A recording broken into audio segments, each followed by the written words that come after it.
crois que j'ai assez peur justement d'un monde dans lequel, qui s'uniformise de plus en plus, mais on en a tous conscience, plus ou moins. Il est important de...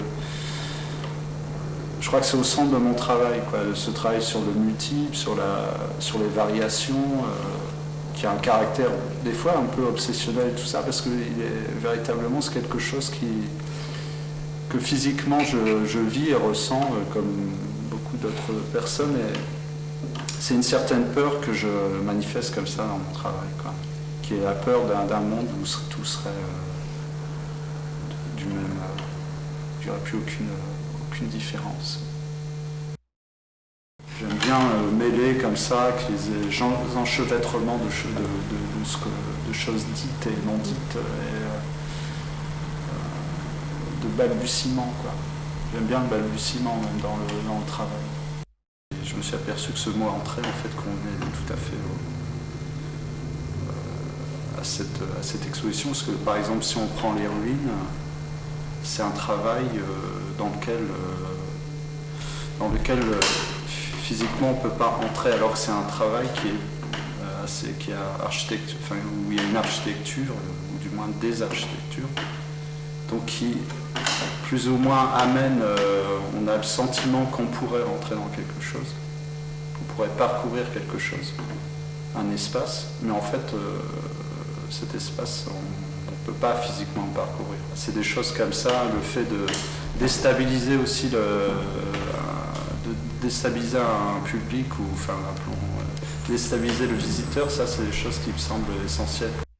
Si après on parle de la vidéo qui elle s'appelle Surface, il y a des séquences qui font écran comme ça, on est à la surface de quelque chose et à un moment donné on bascule, c'est comme si on passait au travers de quelque chose pour se retrouver encore une fois à la surface d'autre chose. C'est que des surfaces en fait, avec des questions de surface. Dans mon travail, je travaille beaucoup aussi sur des notions telles que la disparition, notion de mémoire. Donc le fait de recouvrir comme ça, il m'a intéressé suite à cette vidéo d'effectuer comme ça sur une pièce, une ancienne installation, de recycler une ancienne installation dans ce que je pratique assez souvent comme ça, dans une nouvelle pièce, de récupérer disons un processus que j'avais utilisé dans le passé, qui était donc une pièce qui s'appelait Grisaille, que j'ai décidé de recouvrir cette pièce de grisaille à nouveau, mais donc de la recouvrir, quoi, de la faire disparaître les motifs qui composaient cette pièce, du moins de les faire pas vraiment disparaître, mais de les atténuer fortement par des recouvrements successifs. Au fur et à mesure, de fil en aiguille, comme ça, au fil du temps, tout mon travail, le travail se développe, quoi. Et c'est ce que, en même temps, c'est ce qui permet au travers de toutes les installations de garder elles ont tout un lien entre elles, souvent. C'est aussi lié aussi au développement dans l'espace, à l'histoire que je crée en plaçant 3 pièces dans cet espace. Je crée en fait une histoire, il y a un lien entre les pièces. Il y a une notion d'ambiance dans mon travail qui est importante. Pour ça que je fais des pièces de dimension assez importante. Aussi, c'est une façon de créer des ambiances aussi quelque part, ou alors des pièces entre elles vont créer une ambiance. Il y a des points de vue que je privilégie.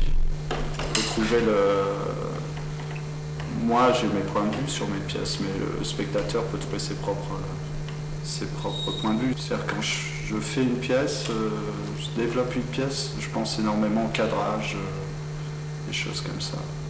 Comment ça va être, de là où ça va être vu. Oui, effectivement, là on pourrait